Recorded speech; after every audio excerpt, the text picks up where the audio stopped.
In 2002, one spider bite proved that the real superpower was making us all believe a 26-year-old could still be in high school.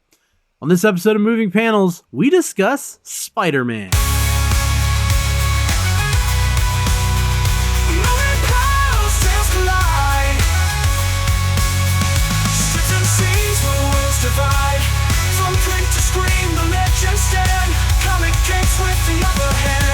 Welcome to Moving Panels, the podcast where we discuss movies and TV shows based on, inspired by, and adapted from the world of comic books.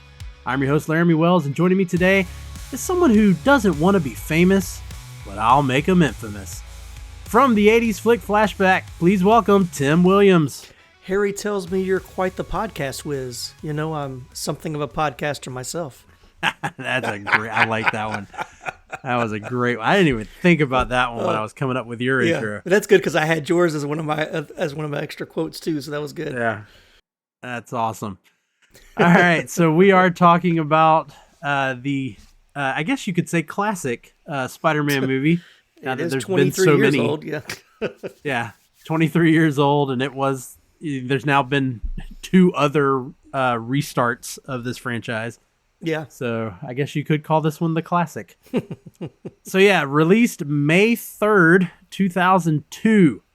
So when did you see it, Tim? I saw it at the theater. Me and Tyra went to see it. We were newlyweds. That tells you how long ago that was.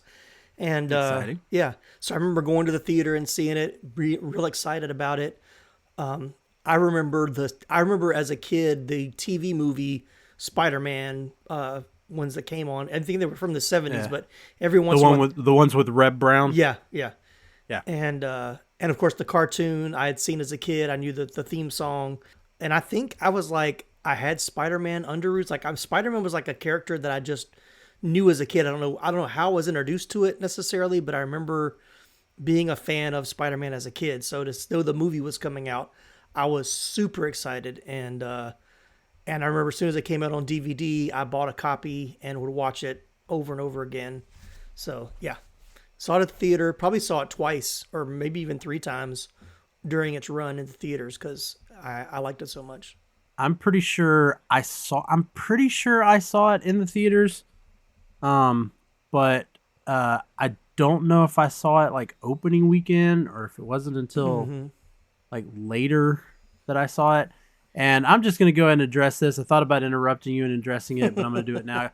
Everybody who's listening and probably screaming at their phone or whatever right now. I know Reb Brown was Captain America. He wasn't Spider-Man. That was just the name that popped into my head. I cannot think of the guy who played Spider-Man in the 70s. But it did hit me that it is not Reb Brown. So let's just go ahead, stop making your comments or whatever. All right. But yeah, no, I'm the same as you though. Like, love this movie and pretty sure I bought it the moment it came out on DVD. And yeah, I've watched this one a lot. This was one that even when I went to watch it for this episode, like, I was like, do I really need to? Like, I think I know this movie. I told Tyra that today. She was like, you watching Spider-Man? I was like, yeah. I said, we got a podcast. I've seen it so many times now, I probably don't need to watch it again. But it had been a while since I sat down and watched it from beginning to end. So it was good, it was good to get it fresh on the mind again. Agreed. I do agree with that. Like, it definitely was something where it was like, oh, yeah. Yeah. And actually, there were some scenes that I thought were in this one that were actually in the second one. So that tells you how many I've seen 1 and 2. No, so I will agree with you on that because when I was starting to write like my open and all that, I was gonna make a reference to The Landlord's Daughter. Oh yeah. And then I realized, wait, that wasn't the first movie. She doesn't show up till the second movie. So, nope, absolutely thought had that as well. But yeah, so here we go. We got this Spider-Man movie that runs just right at 2 hours. I mean, you add in the credits. It's I think the official running time is 2 hours, 1 minute. Yeah. But, it's just shy of 2 hours of just the movie. Directed by one of my favorite directors, Sam Raimi. Oh, yeah. Tim and I, of course, have talked about The Evil Dead on his podcast. We have. Sam Raimi, a big comic book fan, and you can tell watching this movie. Yeah, absolutely. The man loves his comics. I know he even claims to own like 50,000 plus comic books, and a huge fan of Spider-Man. So, yeah, great. We're going to talk more about Sam Raimi later. Okay. But let's talk about this movie for a minute. I'm sure you have, but I want to ask you, did you ever see the original teaser trailer for this movie? The one that eventually they had to pull? Yes, I do. Yep. I remember that because it had the Twin Towers in the background, right? Yes. Yep. So for those of you who've never seen it, there was a teaser trailer in which a bank robbery happens, if you do find it, you can find it on YouTube. If you go back and watch it, as soon as the bank is getting robbed, there's a guy with a picture behind him. If you actually pause and read the nameplate underneath the picture, it says Dr. Otto Octavius Sr. Don't know what would have happened if they actually had kept something like that in the movie. But yeah, and then Spider-Man stops his helicopter as they're trying to get away, and he captures it in a web that is between the two towers of the World Trade Center. Mm-hmm. Of course, this was airing before 9/11 because it was a teaser trailer. I believe it originally even aired at the Super Bowl. Yeah, I think it was a Super Bowl year. ad. Yep. And then, of course, once the tragic events of 9/11 happened, they pulled that, as well as had to go in and re-edit some of the movie to remove any references or shots of the World Trade Center. But it's just a very infamous and, at this point, very like kind of, I don't know if iconic's the word, but a moment in history for comic book movies, and something that a lot of people do remember about this movie, even though it didn't officially get connected to the movie. Yeah. Didn't they have to change the poster, or didn't they have to reprint some of the posters? Because just like they did, Batman, it was like just the symbol. Mm-hmm. So when they did the Spider-Man posters, there were some that were just the Spider-Man logo. And then there were some that were like close-ups of his mask. Right, and the reflection. And there was one that had the Twin Towers and the reflection on his eye. So I kind of remembered, but I wasn't sure. But yeah. And I'm sure if people have those posters, those are probably worth something. Oh, I'm sure. But and then also got to talk about the music. I won't say that the Spider-Man theme has become iconic. No. But it is one that you do recognize probably when you hear it. It's not one that you're just going to like think of or hum probably on your own. But of course, why is that? Because it's Danny Elfman. I mean, the man, for those of you who just are not big movie people, like, come on, Danny Elfman. Weird Science. Let's just go ahead and throw that out for Tim. Oingo boingo. Yeah. But then, of course, he infamously made the theme to the Batman movies. He did Beetlejuice. He's worked a lot with Tim Burton. Yep. He's worked with Sam Raimi before as well, because he did the music for Army of Darkness, which is Evil Dead Part 3, for those of you who don't know. And he did the music for Darkman. Yes. So, but yeah, I mean, Danny Elfman knows how to make a superhero score, and it absolutely works here, 100%. Yeah. All right. So, I'm sorry, I was just going to say, yeah, like as soon as the opening credits started, I was like, man, this feels like a Batman score. And then I saw music by Danny Elfman. I was like, that's why. That's why it sounds like a Batman movie. Yeah. Same guy. I mean, it's like John Williams. I mean, Star Trek, Indiana Jones, Superman, they all sound similar. You mean Star Wars, but not Star Trek? Star Wars, yeah. Ooh. You're having an off night, Laramy. Dude, I'm having an off night with my pop culture references. And for the record, Nicholas Hammond was the actor for Spider-Man. Okay, Nicholas Hammond. All right, now that you say it, I do recognize it. But all right, well, let's go ahead and let's jump into the comic book connections.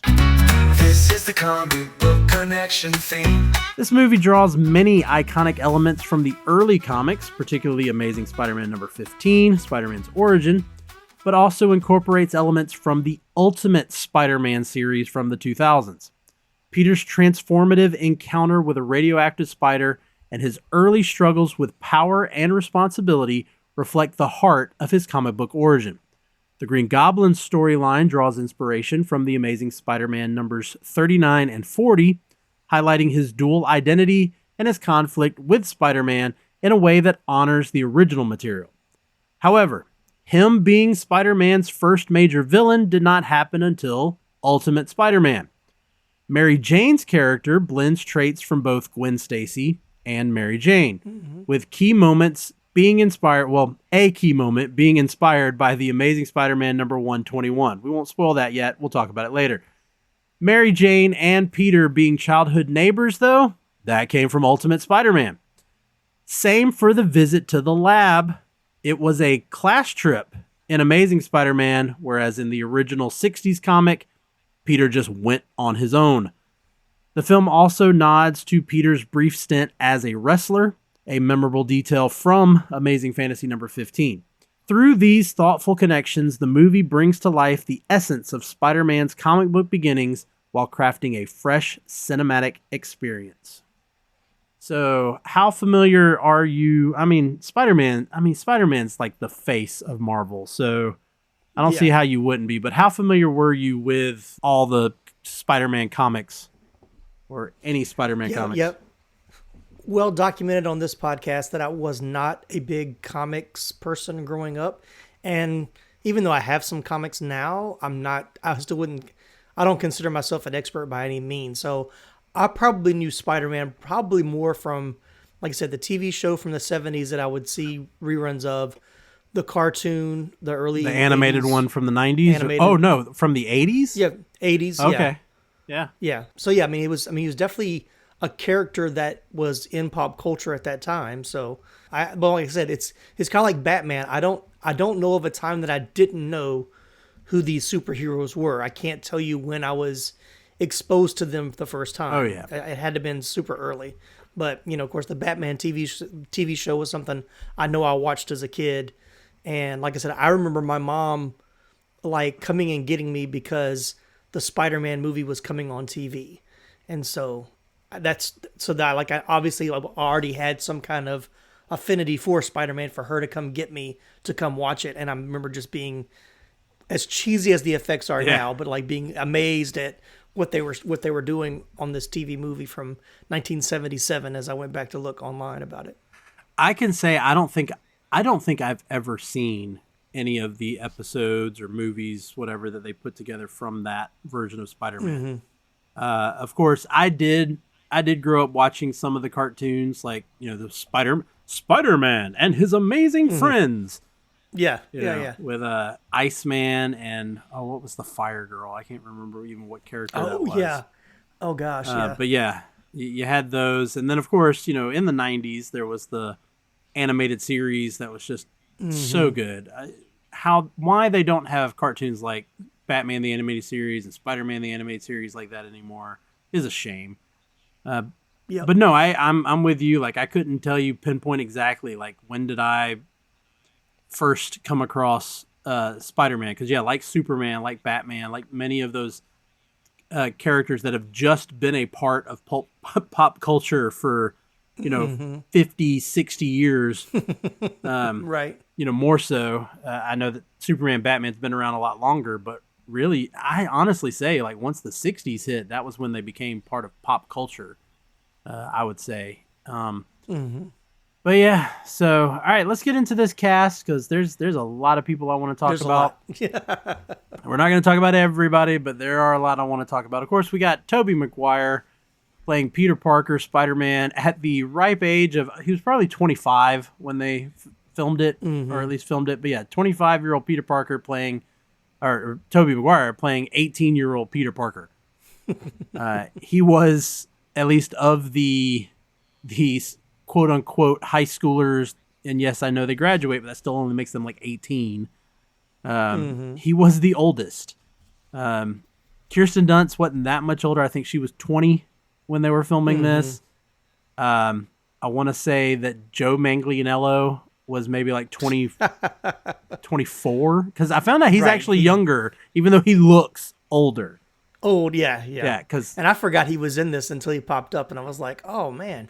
Which is crazy. He still looks old. Yeah, which is crazy because he's here playing Flash Thompson, one of the biggest supporting characters of the Spider-Man universe. But pretty much as soon as they graduate high school, done. Is gone. We don't need to see him ever again. So yeah, it almost. Yeah, she basically, because Mary Jane basically breaks up with him at graduation, and then that's the last. He's just like, whatever, I don't care. Yeah. And we never see him again. There's something about Joe Manganiello appearing in comic book movies to never then be seen again. This is true. Because he did it with Deathstroke. But yeah. So, and then you've got, I'll just go ahead and throw these other people out because there's not many to talk about. Of course, Flash is from the Amazing Fantasy number 15, very first comic that Spider-Man appeared in. But then you got a character like Betty Brant, played here by Elizabeth Banks, another one that you almost forget she's in the movie. Yep, I did. Yeah. Yep. That character first appeared in Amazing Spider-Man number 4 in September of 1963. But what I want to talk about is the fact that Elizabeth Banks is only 1 year older than Tobey Maguire. But yet here she is playing. Makes sense. Clearly, what's supposed to be a older lady. Not like ridiculously older, but older than. No, but at least like 5 or 10 years. Yeah, like she's been at the Daily Bugle for a while as J. Jonah Jameson's secretary. But yeah, so couple there, but Tobey Maguire. So even though we did, as Tim has mentioned, even though we did have a previous live action Spider-Man, a lot of people chalk up to the original being from the actual motion pictures. First one on the big screen, and that's Tobey Maguire gets that credit here for Spider-Man. So. What just overall, do you think this is a role that will forever be connected to Tobey Maguire? Oh, absolutely. Yeah. Yeah. I mean, he was already established by this point, so people knew who he was. I don't think there was a whole lot of backlash about him playing the role that I remember. He was more of an indie actor. He was. I mean, he was. Yes, he had done Pleasantville and he had done Cider House Rules, but those weren't big movies. So I'm not going to disagree that he wasn't a known actor, but I mean, I didn't look at his filmography, but this had to have been his first, if not one of his first, big blockbuster movies. I mean, this, like I said, this is more people are going to will know him from this than Pleasantville and Cider House Rules for sure. So look, Pleasantville does not get the love it needs. No, it was great. I think Pleasantville's a great movie, but I digress. Yeah. So, but yeah, I mean, the fact that he came back into the cameo for No Way Home, spoiler alert. You're supposed to say it before, Tim. I mean, that just shows how iconic that role is for him and how he's tied to it. So. I agree. Let's go ahead and talk about someone else who I think has solidified themselves as this character, and that's Willem Dafoe as Norman Osborn, a.k.a. the Green Goblin. The Green Goblin's got a really weird kind of lineage here as to what his first appearance is. So the Green Goblin first appeared in Amazing Spider-Man number 14 in July of 1964. And in that first appearance, he is not riding that glider that everybody associates with. He's riding a broomstick. Oh, okay. Yeah, the Wicked Witch. But by the time he appeared again, just 3 episodes later, it was then the glider. So that didn't last long.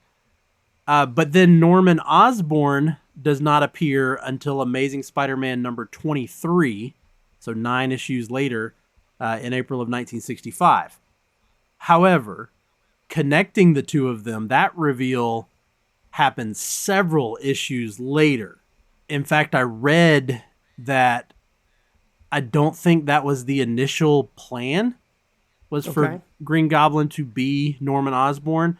In fact, from what I read, Stan Lee wanted Green Goblin to be someone you had never met before. Okay, yeah. But then when Steve Ditko left Spider-Man, I think it was the very next issue, they revealed that Green Goblin was Norman, which I think some comic book historians have said, had Ditko not left the comic, that probably would never have happened. So Okay. it's kind of interesting. But their origin is slightly different in the comic book. It is an accidental explosion in Norman's lab that exposes him to the formula. But of course, here in the movie, he does it willingly. So kind of some differences there. But yeah, do you think you could have seen anyone else playing Green Goblin other than Willem Dafoe? No, not at. I mean, especially now because I've seen it so many times. I mean, that's just it's ingrained in me. But he does so well and I know we're not in our favorite scenes, but the duality of the character, him being Green Goblin, talking to Norman back and forth, is done so well. I mean, you needed an actor of that caliber to pull that off. Even if he does play it a little campy at times, but he just embodies that character so well. 100%. And we'll actually talk a little bit more about that a little bit later, because again, don't want to reveal too much at the beginning here for those few people that even after 23 years have not seen this movie.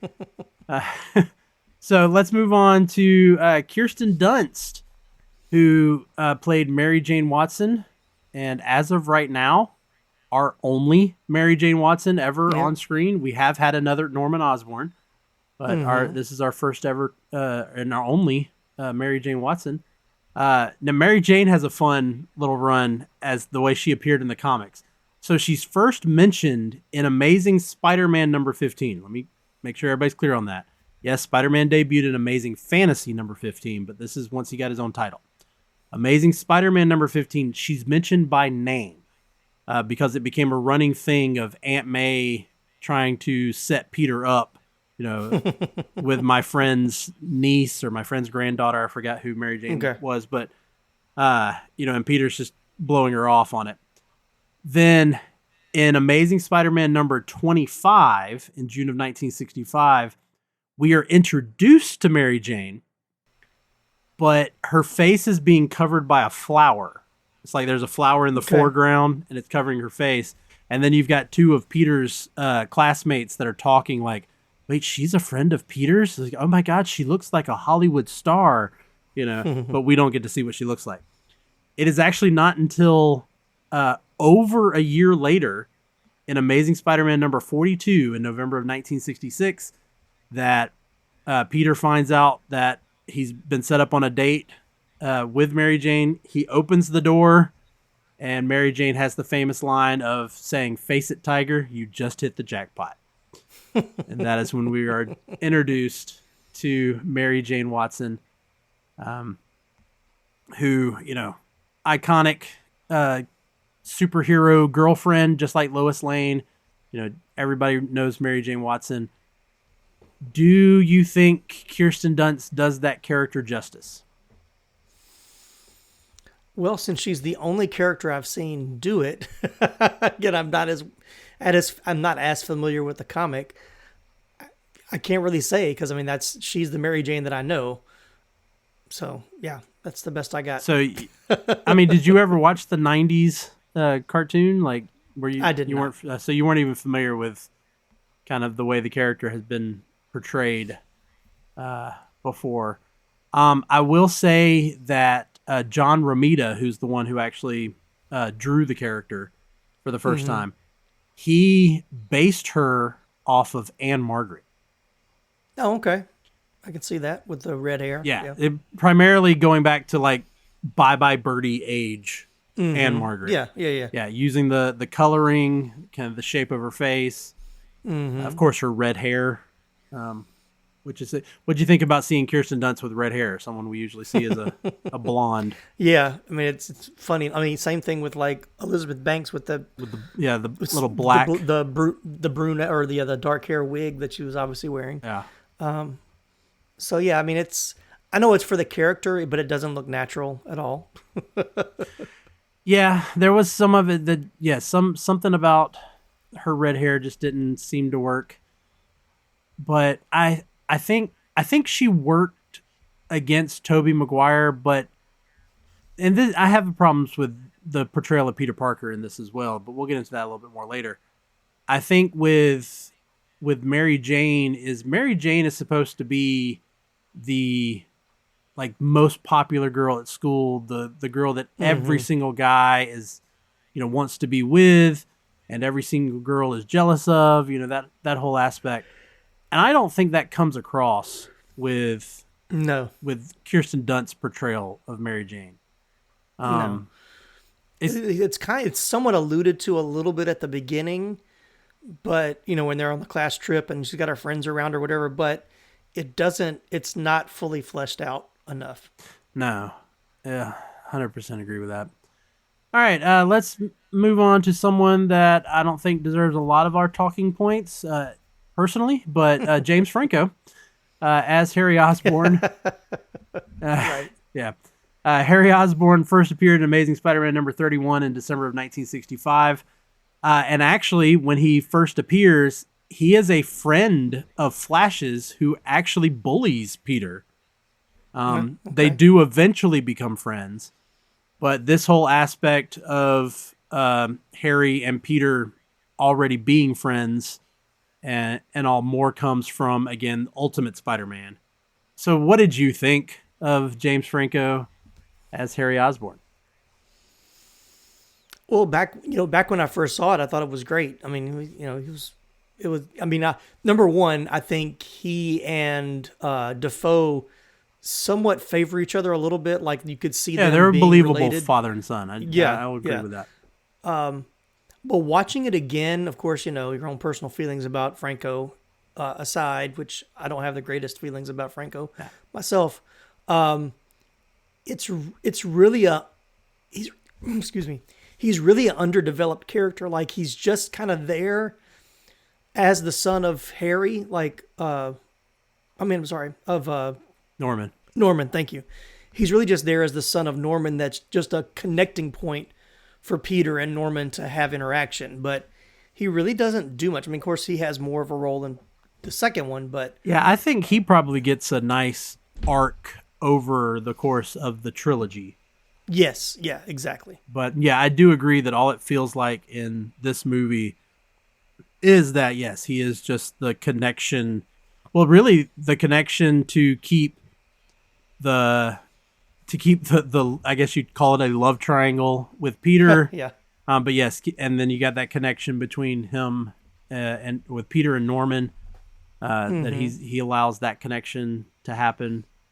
But yeah, so I think that's enough of talking about James Franco. No need to talk about him anymore. So let's talk about Cliff Robertson, excuse me. Yes. As Ben Parker. Of course, with great power comes great responsibility, which is not made up for this movie. That was a line in the original comic.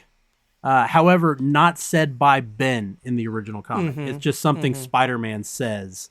I think it's in the very last panel of Amazing Fantasy number 15. And he says, I know now that with great power comes great responsibility, blah, blah, blah. They then did, however, give it to Ben to say in Ultimate Spider-Man. And that was in 2001. So whether or not that affected the script or the script affected it could be up for debate. But yeah, the great Cliff Robertson. What you got to say about him? I would say still by far he's my favorite Uncle Ben. When I think of Uncle Ben, he is the first image that I think of. Like he is even when he came up on screen, I was like, perfect casting, hands down. That's who that's just, he fit it perfect. Yeah. Of course, legendary actor, been around for years, sadly passed away in 2011. But yeah, I think this Uncle Ben and Aunt May are, like you said, like they're the ones that if you were to ask me to picture them in real life, these are the two I would picture. Yep. Not that there's ever been a bad version of Uncle Ben, because I also like the one in the Amazing Spider-Man, the Martin Sheen, but right. And of course, true. we never got an Uncle Ben. Well, or did we? Do we talk about Madam Web? No, we don't. Okay, so moving on. but let's go ahead and talk about Aunt May. So yeah, here we got Rose again, legendary Rosemary Harris here playing Uncle Ben. I do want to ask really quick though. Did it feel that they were too old though? Because the whole thing is supposed to be like Ben is supposed to be like the brother of Peter's dad, like, but it just seems like they seem more like grandparents than they do aunt and uncle. Like maybe great agree. aunt or uncle. Like maybe yeah. Instead of being his dad's brother, Ben being his dad's brother, instead Ben being his grandfather's brother. Yeah. Would probably make a little bit more sense. But yeah. But no, I totally agree. These are the iconic ones. I mean, Rosemary Harris is still with us. I mean, she's pushing 100. I think she's 98 or will be 98 this year, something like that. But yeah, she's still with us. She is a British actress. For those of you who did not know, she is English, but and she's been in a lot of stuff. I don't think I can think of anything that anybody would immediately recognize her in. But yeah, right. I agree. I even think when you watch the animated series of the 90s, like she even favored the way the character was drawn in that comic book or that cartoon, excuse me. So, right. and the comic book. I mean, she favored the way Aunt May was drawn in the comics as well. So, absolutely great, iconic roles there for both of them. But there's no more perfect casting than J. Jonah Jameson. So perfect they can't get anybody else to play that person. Yeah, that even when they had to bring J. Jonah Jameson into the current Spider-Man, they still used J.K. Simmons. Yes, for because, good reason. Dear Lord, that is the most perfect casting. J. Jonah Jameson first appeared in Amazing Spider-Man #1 in March of 1963, and how we got such a perfect casting of this is just still amazing. It is amazing. J.K. Simmons is an amazing performer, amazing actor, and he can do other things without. He doesn't fall into that comic book curse of you see him only as J. Jonah Jameson. I mean, he can still be in other movies, and you don't immediately think of J. Jonah Jameson. But when you see him as J. Jonah Jameson, you don't see how he could not be J. Jonah Jameson. I agree, 100%. Just some other people to throw out that I like to mention. Of course, Randy Savage, who also passed away in 2011. Randy Savage with his cameo here as Bonesaw McGraw. But that scene's filled with a lot of cameos. Just to throw this one out for wrestling fans, when Peter goes up to the table, not the woman you're thinking of, the woman sitting next to her was actually I don't know her real name, but she was called Gorgeous George, and she was actually Randy Savage's, I believe, wife at the time. So she has a little bit of a cameo there, but who's she sitting next to? Oh, nothing other than Oscar winner Octavia Spencer. Yeah, exactly. And I was like, oh wow, she was in this. Yeah, but yeah. What I think is probably her first movie role. I'm not 100% sure on that, but yeah, small little part. But yeah, Octavia Spencer. And then of course it can't be a Sam Raimi movie without Bruce Campbell. Of course, you got Bruce Campbell here playing the ring announcer. Who then would return for the entire trilogy, playing a different character in each movie. And we're perfectly okay with that. No problem with that. Of course, Ted Raimi, Sam's brother, also appears as Ted Hoffman, who works for J. Jonah Jameson. Made-up character, doesn't exist in the comic. But I found that to be interesting as well. But that's all I had to talk about. Did you have anybody you want to talk about? I think you covered all the ones that I was going to mention. The only other person I wrote down just because I wanted to give him recognition, and that is Scott L. Schwartz. Now, Scott L. Schwartz has one line of dialogue. He is the Flying Dutchman. He is the wrestler before Peter. Yeah. That's getting... My legs, my legs. I can't feel my legs. But I did want to mention him. Most of you, if you do know who this actor is, he plays Bruiser, the really big guy that beats up George Clooney in Ocean's 11. Okay. It's the same actor. I mean, this guy was 6'10", huge dude. He unfortunately, and the reason I wanted to bring him up, he unfortunately passed away just this past November due to complications with an illness. So I just wanted to give him his credit and give him his recognition, even for just the tiny role that he had here in Spider-Man. All right, so we're going to get into more detail here, but before we do, we've talked about who's in this movie, how great of a job they do. We talked about who directed it. We talked about the music. We talked about all of this. So if there is someone out there who has lived under a rock and has not seen this version of Spider-Man, as we always like to ask, should they watch it or should they read the comic instead?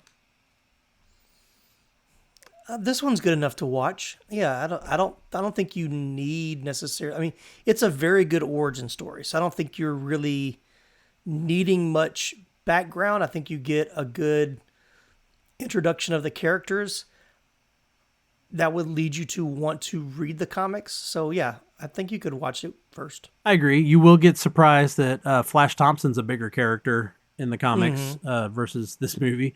But I agree. I think it's like I said in the comic book connection, it's a great way that connects it to the comics for both the old fans from the 60s, the original run, but even modernizing it into the Ultimate Spider-Man from the 2000s. So I 100% agree. You should definitely watch it.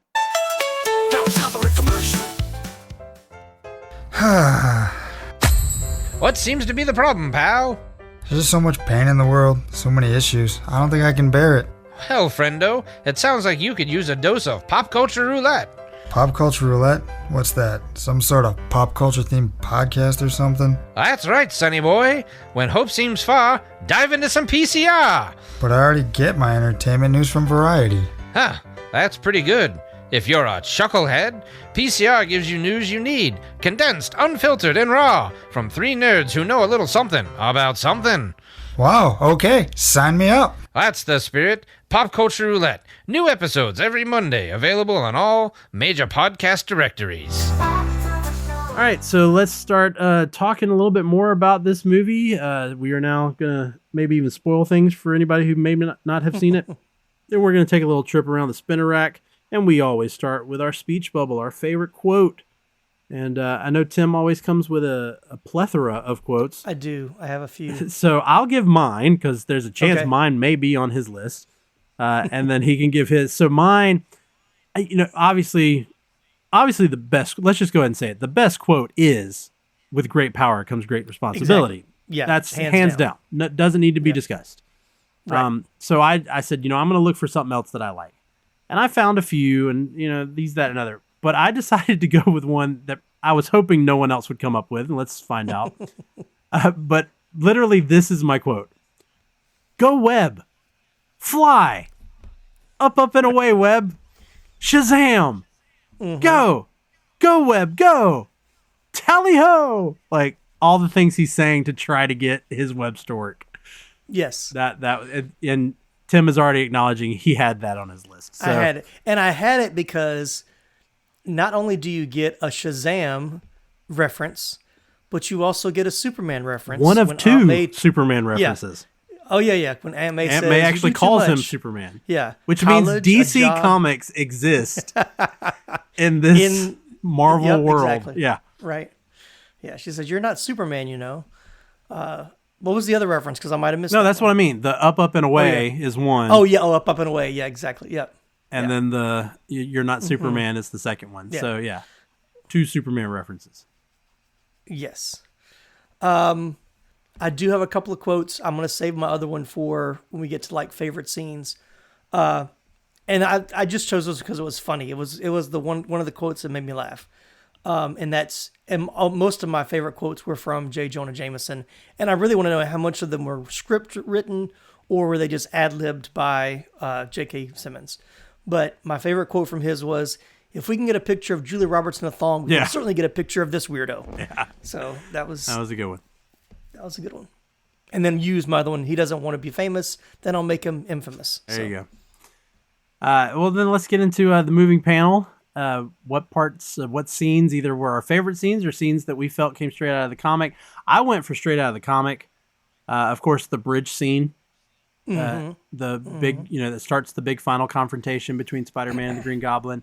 That, of course, I alluded to very briefly in my comic book connection, but we'll go ahead and say it now because this is a spoiler for both comic book and movies if you don't know.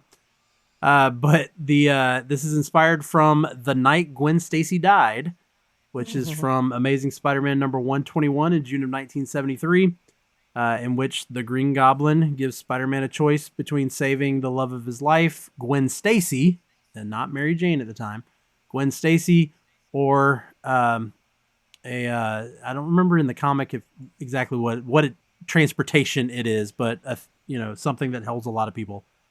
Of course, in the comic book, it's the George Washington Bridge. In the movie, it's the Queensboro Bridge.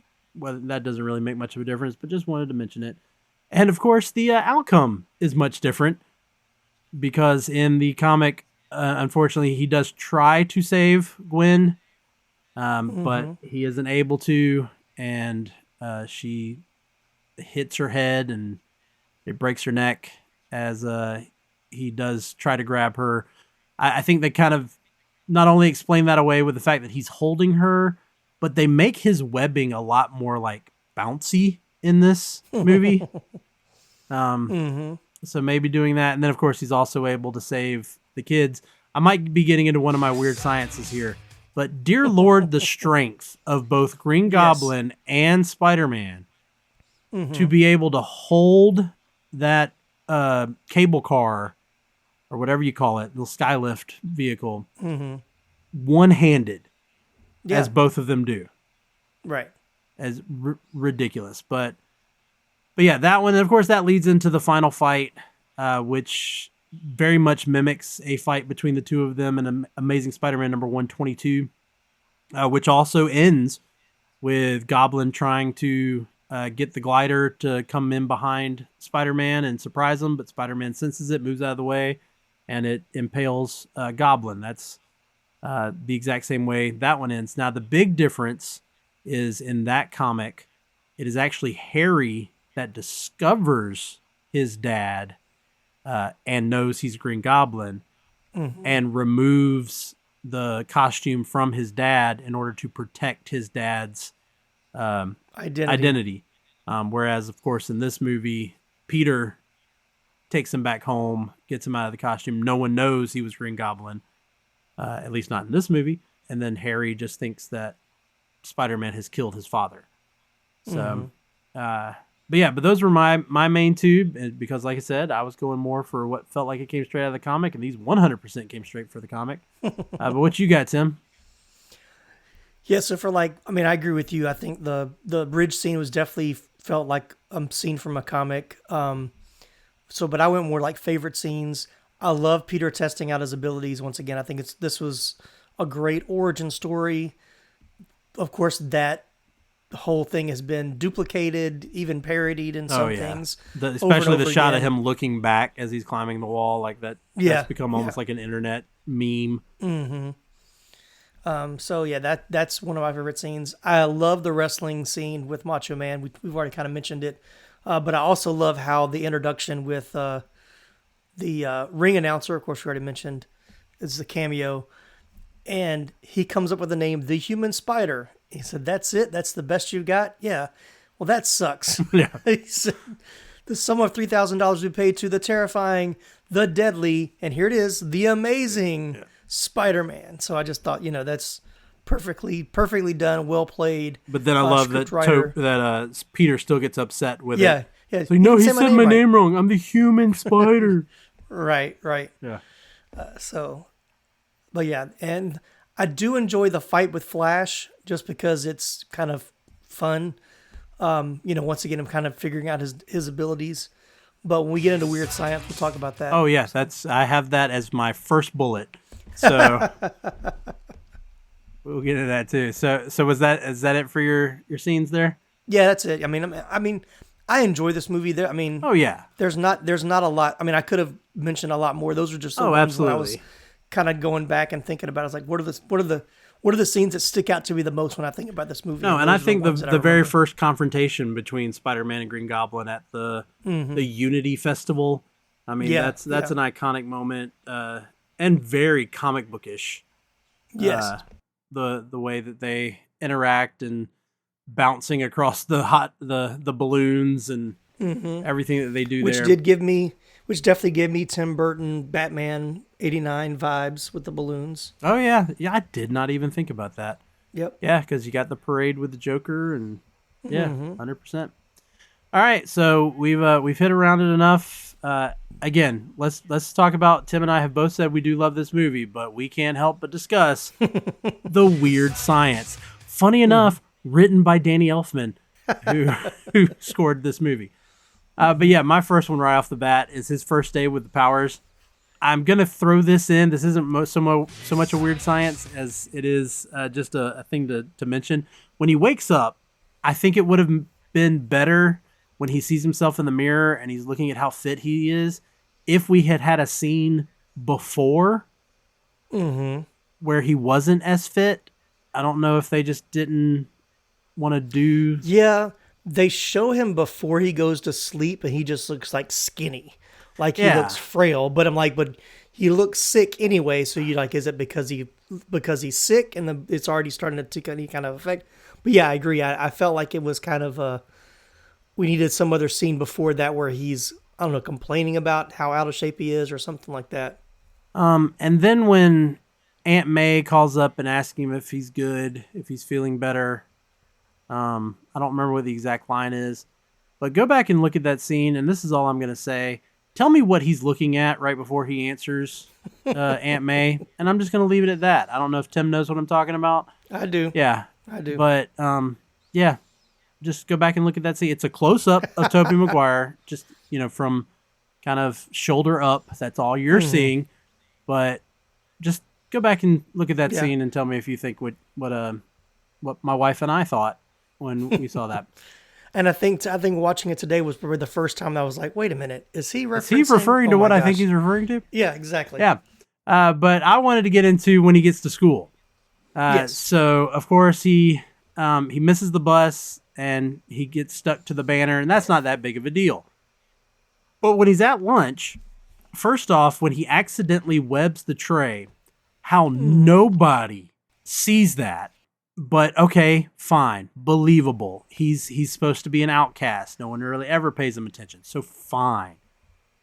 But then when he's having to walk out, it is very clear that everybody sees that he is dragging the tray by what, I don't know what else you would think it was other than a web.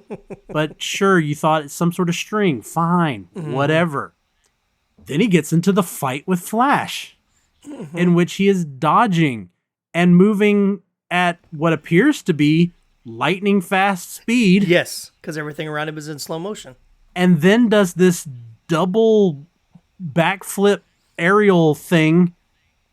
And part of me is like, how dumb are these high school students that in just a month or two later, when Spider-Man now comes into the front, none of them go, hey. Wait, remember that? You remember that? School? Yeah. So that's where it then became the weird science for me. That's where it became kind of the plot hole and the break in the logic. Is I'm like, I get that it's supposed to be that no one notices him and he's unassuming. But at that moment, he wasn't. Like, he is very much, everybody's watching him. And everybody knows it's him. So I had a big problem. Did you have anything else to say about that scene? No, just, and even so, with Mary Jane being right there and watching it, like, and this is my only other big logic thing is, I don't understand Mary Jane's character. Because I know maybe that you had a list too, but like they've known each other since they were kids, but half the time he acts like she doesn't know who he is, and they have these little heart-to-heart conversations that keep getting broke up. Then she's suddenly infatuated with Spider-Man when he saves her life, and meanwhile he's calling her Mary Jane the entire time, and she does not question. How do you know my name? No, right, exactly. Yeah. And then at the very end, the one person that I wanted to see again was the face of Peter Parker. what? Like it felt the ending felt so forced. No, she's got some issues she has to work through. I had no problem with Peter going, nah, we can. We'll be friends. We're good with friends right now, because it really felt like if he had decided to, I mean, he's loved her as Harry says since 4th grade, right? You know, if he were to have just went ahead and said, oh yeah, it just would have felt wrong, because it does feel like she just goes with whoever is available. Yeah, I mean, even with like when she's dating Harry and like that, once again felt forced. Like you said, this supposed love triangle. Having her with Flash at the beginning didn't make any sense. Yeah. Like the whole. Well, I kind of understood that because with like you said, the character they made her out to be was the neighbor who's demeaned by her, I guess her dad, because the mom left or the mom died. I can't remember exactly. No, the mom's there because remember when Peter sees her outside the cafe, he talks about the audition, or maybe that's the other scene, but there's a scene where he talks about the audition. She goes, how did you hear about that?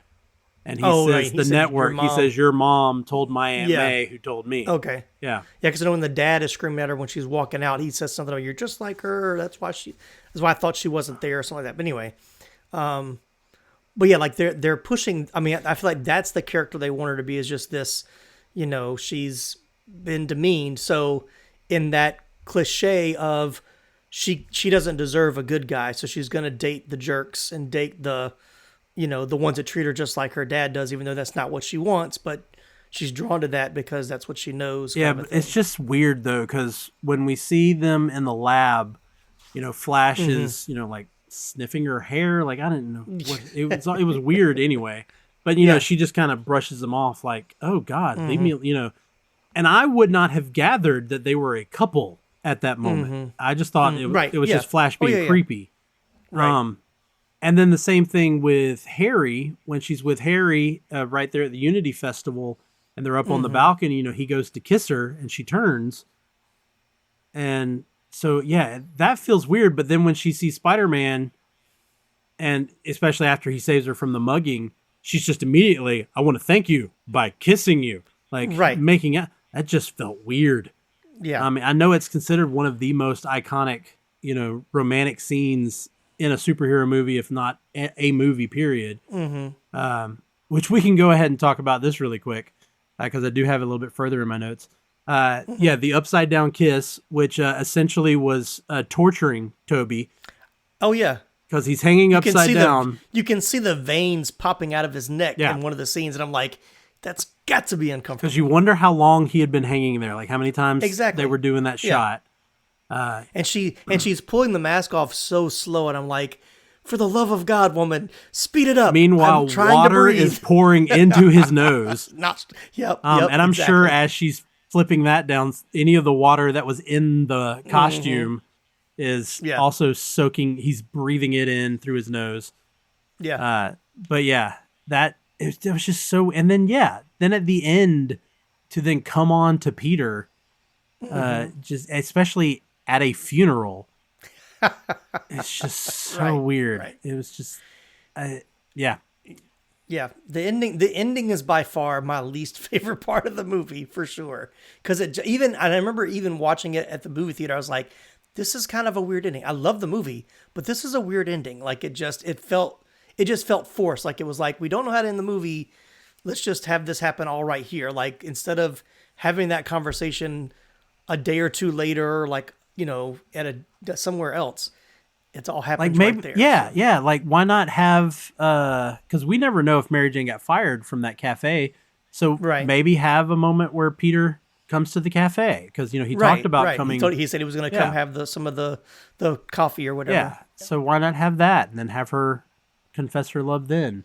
You know, and even say the words like, you know, I wanted to tell you this at the funeral, but I didn't feel it was the right place, which would have made her a better character for her. So, but let's go ahead and move on to another thing we've kind of hinted at. My next thing of weird science, and that's the web shooters. Yeah. So I'm just going to say it. It makes no sense for him to have organic web shooters. And the fact that they come out of his wrist just seem a little too convenient, considering they're organic, that just was a natural selection of this is where this is going to happen at. Because if he was an actual spider, as the boys have joked about, it would come out of his backside. So, just a little too convenient. I will say Sam Raimi has been credited or cited as saying that it was James Cameron's unproduced Spider-Man movie that was the origin of that. So apparently Sam Raimi is blaming James Cameron for it. Sure. Sam Raimi went with it, though, because he thought it made more sense because he didn't think that this essentially broke, high school graduate, whatever you want to call it, would have the means to build and, make the web shooter, which I understand, but it's still weird. I will say after this movie, they did introduce the idea into the comics. There's something where something happens to Peter and he develops the organic web shooters, but it didn't last. They abandoned it, went back to the mechanical ones.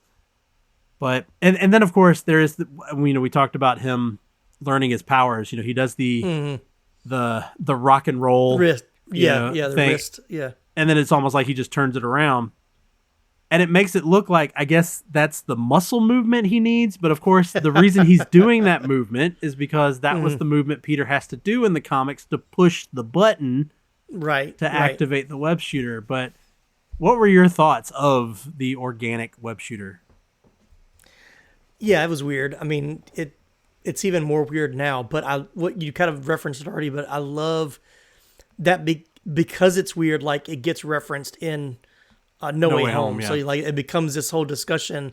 It comes out of your way, it's like, you don't create it. Like, how does that, so for them to even kind of reference it and kind of make fun of it was a good callback, because it is weird. Yeah. Yeah. But then it became problematic, I think, in the other movies, because, one of the things about Spider-Man is that he has to load the web shooter, and if he runs out of the web fluid, he's in trouble. Right. They of course can't do that if they're organic, so they tried to, I know we're not talking about the sequels, but they tried then in the sequels to have reasoning as to why all of a sudden his web shooter's not working. Right. But the thing about Sam Raimi saying, it just made sense that even though Peter does create them and invents them and builds them himself, I get that makes sense, but then I still wondered, but how did he make the suit? Yes, I was about to ask the same question. I was like, he goes from the horrible, makeshift sweatsuit that he does in the wrestling ring to then all of a sudden have this state-of-the-art, because that's suit. not just basic fabric. Like, right. There's something. And the actual webbing being like it sticks out. It's there's so explain that. Like, how did he create that? But then big plot hole there. Yeah, that also leads me to and Tim's probably going to chuckle when I say this, but it'll be a personal reference, and we're not going to talk about it. But it also led me to ask this question: is Peter smart or is he dumb? Because they don't really reveal so much that Peter is one of the smartest kids in the school. No, yeah, I made reference of that watching it again. I was like, we just get that line from Norman saying, I hear you're somewhat of a scientist. Yeah. But we see no science experiments, nothing that he's ever worked on.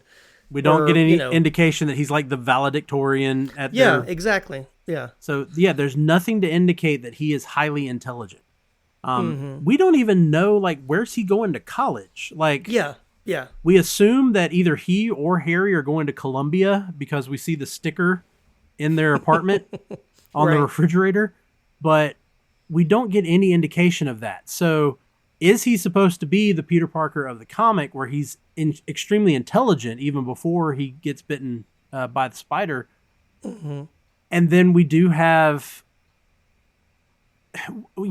moments of his intelligence kind of showing, but then we get moments like he's trying to hide from them at the Thanksgiving dinner, but he doesn't think to cover the wound.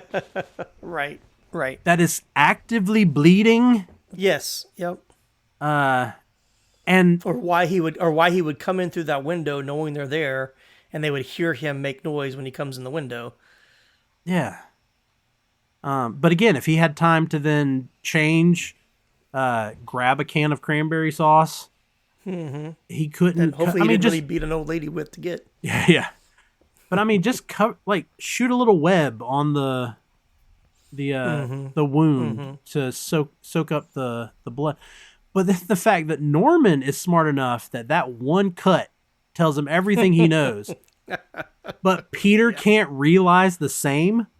Like he can't turn around and go, "Well, Norman's acting weird," and then as soon as he attacks Aunt May and he goes, the Goblin must know who I am. He can't put two and two together and realize it's Norman. He doesn't realize when he's talking to him and he's essentially face to face with him, because we can see through the Goblin mask, especially when he opens up the lenses and we see his eyes. You can see his mouth through the little mesh mouth part. So is Peter smart or is he dumb? Yep, that's the answer. While you're talking, and while you're talking about Norman, you've killed your top scientist, and you've killed everybody on the board. Is this man not under investigation in any way, shape, or form? Like, why are the cops not at his house asking him questions about why? Yeah, all these people that have worked with him so closely are now dead. Yeah, was there no security system? Like, there are no cameras in the lab? Right. Yeah. No, there's a lot of questions there as well. I do agree. But no, back to the question. So in Tobey Maguire's, because we keep bringing up No Way Home. In No Way Home, they have Tobey Maguire's Peter Parker working on finding a cure as much as the other two Peter Parkers are, which they've established both of them are smart in their respective movies. Yeah. And they have Tobey here acting like a scientist and doing the research and all that. But where did they establish that this Peter Parker has that level of intelligence? They didn't. They established him as a fantastic photographer, because let's talk about, him taking the pictures, and they come in these like bright color photographs that are going to be in black and white on the newspaper. Let's just be honest about it. True. But, I mean, just beautiful shots. And beautifully focused. Yeah, considering they're moving shots. Yeah. Yeah. Yeah. So, they made him more they made him more Jimmy Olsen than Peter Parker. And when you've got a shot of Spider-Man climbing up the side of a building, how does J. Jonah Jameson or the other dude who I forgot his name, how did neither one of them go, how'd you get this shot?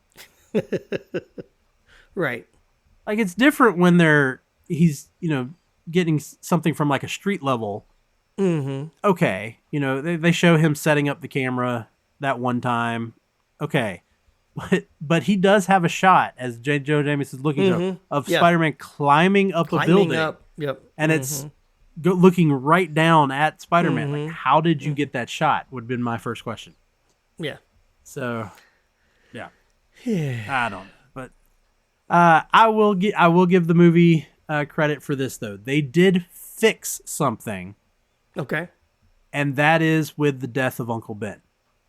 So if I know you're probably not familiar, but in the comic, we do still have the part where the thief robs the promoter of the wrestling match, and Peter steps aside, allowing him to go. Now, I will say Peter's motivation is different. In the comic, Peter's paid his full amount. And he literally just steps aside because he doesn't think that's his problem. It's a very arrogant moment for Peter. Yeah, yeah. Whereas, at least in the movie, they give him more of a reason. Like, you didn't pay me everything, and he repeats that line of, I didn't see it as my problem.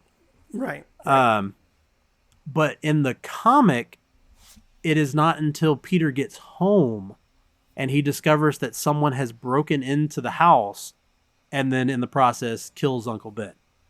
Okay. So we are to believe in the comic book that this same dude that was at the wrestling match and Peter let get away ended up coincidentally at Uncle Ben and Aunt May's house to rob it and then kills Uncle Ben. So I will say the movie fixes that by at least putting Uncle Ben in more proximity to explain how it's the same dude. So yeah, I'll give them that. It made more logic. So they did correct something. So I'll give them their credit. A couple things we've talked about a couple of these, but want to talk about in honor of this being Spider-Man debuting in a comic called Amazing Fantasy. I want to talk about some amazing things that you might think were fantasy. We've of course talked about the upside down kiss and what the reality behind that was. We have talked about Willem Dafoe, but I wanted to mention again that him talking in the mirror, like those weren't like different timed shots. Like he did switch back and forth in real time between Norman and the, I guess you call it the Goblin version, as he's talking to himself in the mirror. So just amazing performance. But I also want to talk about, this is just a fun trivia. A lot of people know about this movie, but just to mention it, the fact that Tobey Maguire actually caught all of the items on that tray. Yes. That was not a special effect. There was no camera trick involved. Yes, it was staged, like the tray was sticky, so that the items would stick. And then they dropped all four. Now, there are only 4 items, because there's the plate with the food, but that's one item, because the food, of course, is attached to the plate. And so there are 4 items that drop, but what you see in that is Tobey Maguire legitimately catching all 4 items on that tray. And so just wanted to mention that is an amazing little feat. I did hear that it took like over 100 takes to accomplish it. Reading that. But they did accomplish it in real time. And then finally, the last thing I want to talk about before we get into our final decision, and that is Sam Raimi himself. This, of course, was Sam Raimi's, I would say, his first big blockbuster movie. Not his first movie as a director, of course. He did Evil Dead movies before those, but those were, B movies, cult movies. He had done big. He had done a big major motion picture with The Quick and the Dead, with big actors. Sharon Stone, Leonardo DiCaprio, Gene Hackman, a lot of Russell Crowe, a lot of big actors in that one. But it wasn't, the huge big blockbuster. This was probably his first huge big blockbuster. But he brought his, what I call Raimi-isms with him in this. Of course, first off is, for those of you who don't know this, Sam Raimi has the same car in every single one of his movies. The 1973 Oldsmobile Delta 88. It was the car that the kids drive to the cabin in Evil Dead. It has appeared in many of his other movies. You can go through and look at this. He even says that it's in The Quick and the Dead, which is a Western. And so it's just covered up. It's just covered up. So you can look at that. But of course, it is Uncle Ben's car in this movie. So that is the first of the Raimi-isms. Of course, you got Bruce Campbell, who has appeared in almost everything Sam Raimi's done. Not in everything, but pretty close. Of course, them being good friends from college, from school. Of course, his brother Ted also appears in most everything. But I would say that if you are not familiar with Sam Raimi's style, he 100% brought his style. He did not let anybody dictate, hey, you got to do it this way. Yes, he is more known as a horror director, and there were elements of that in this. He, of course, and I think that's with the very exaggerated camera angles that he definitely brought into this. He likes to move the camera, which we saw Some of the, I will say, if you've never seen Darkman from 1990, Yep. you can definitely see a connection there. Of course, Darkman Yes. was kind of a superhero movie in a way. And so you can definitely see Sam Raimi's style. And I felt a lot of this movie was very much like Darkman. Oh, yeah. Yeah, I would say he probably got, I think Darkman probably helped him get this job because Darkman was, nobody would let him make a superhero movie, so he created his own superhero character, and that was Darkman. And it if you watch it now, you would think it was based on a comic because it's very much has that comic feel, the characters, everything about that. So yeah, I mean, I just watched it last year, I think. So yeah, watching the two of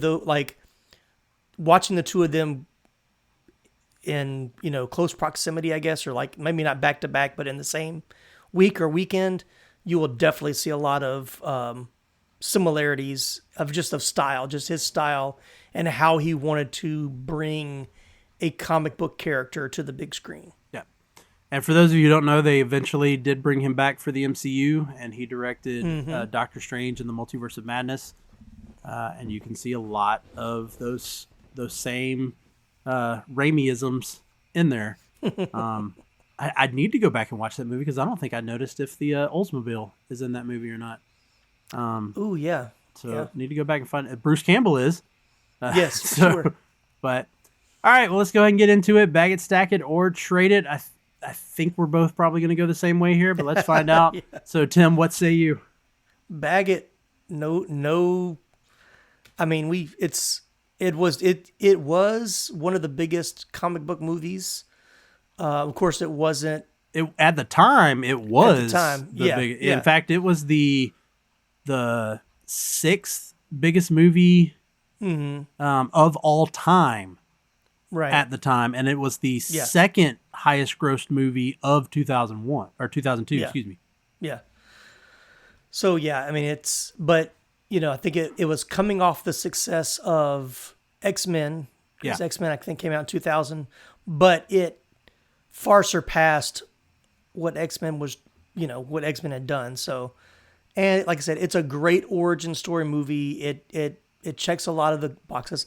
I know we talked about a lot of plot holes and all that kind of stuff, but it's still enjoyable to watch and one I would watch over and over again because I have watched it over and over again, and it's still enjoyable every time I watch it. So yeah, I'm bagging it. There's no debate for me. It's a definite bag. No, it was an easy bag it for me. Again, it is a quintessential superhero movie. I mean, it goes right up there with Batman 78, or Batman 89, Superman 89. 78. Exactly. Superman 78, Batman 89, and then you get Spider-Man here, which of course makes sense because Superman and Batman pretty much along with Wonder Woman, the poster children of DC, and here you got Spider-Man as pretty much the face of Marvel. And they had been wanting to make this movie since the 70s. Yep. And an actual motion picture, not talking about the television show like Tim was, but an actual motion picture. You heard me earlier mention that at one point James Cameron was behind it before Sam Raimi got a hold of it.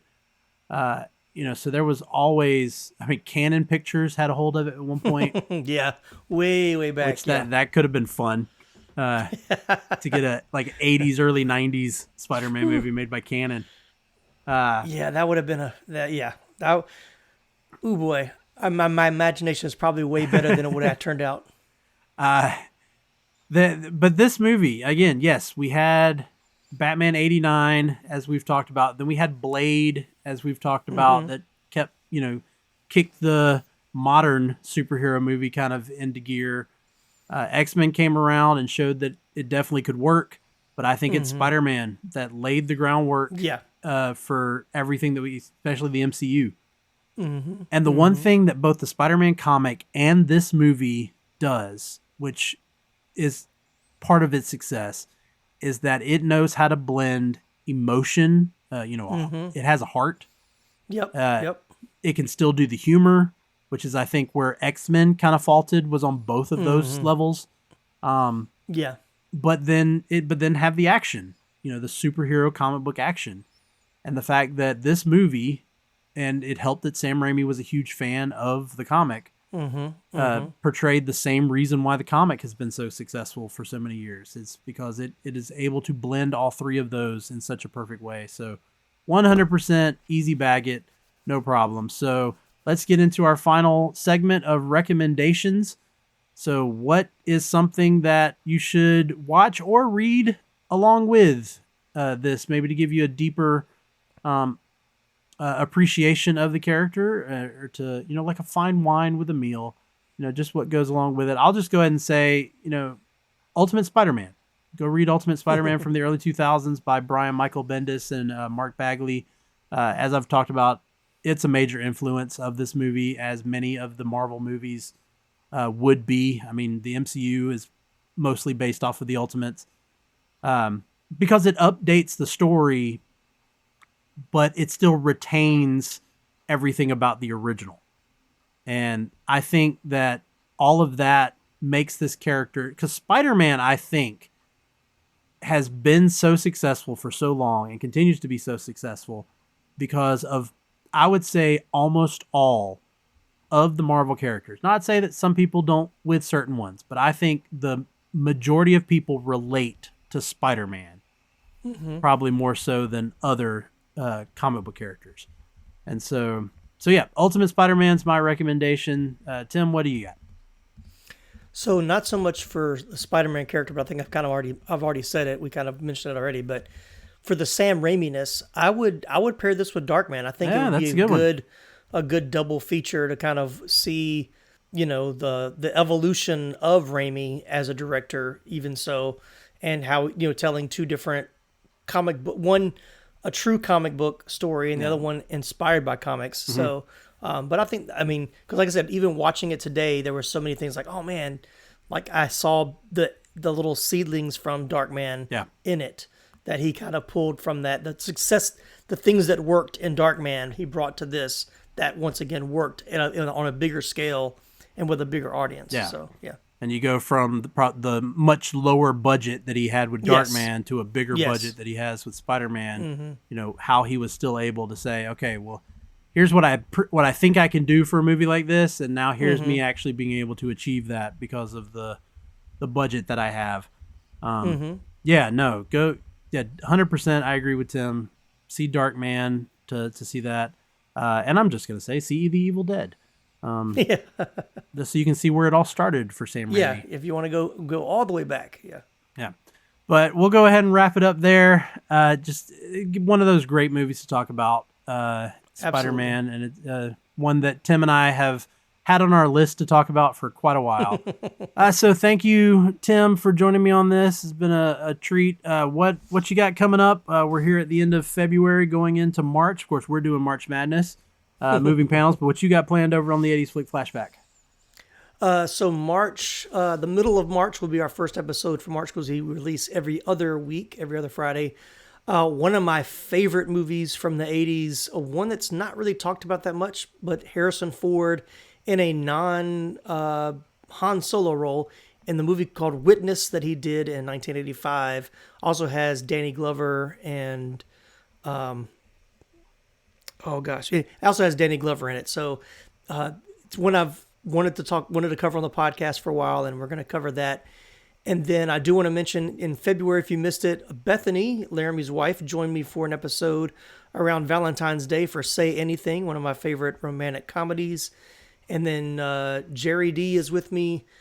Will be coming out this coming week or the following week. Beverly Hills Cop, which is another one that we've wanted to cover for a long time with Eddie Murphy. And so we're going to cover that one here at the end of February as well. So a lot of good 80s stuff that we've got. So check us out. All right. Very exciting. Again, always great to listen to that and get some great fun facts and interesting conversation about those great and wonderful 80s movies. Not many superhero movies in the 80s, but some great movies in the 80s. Yeah. So, all right. Well, thanks everybody for listening. Rate and review the show, and get ready for March Madness starting up. But for today, from Moving Panels, I'm Laramy Wells, and I'll see you on the other side of the page. Moving panels, tales collide. Skips and seas screen, the legends stand. Comic case with another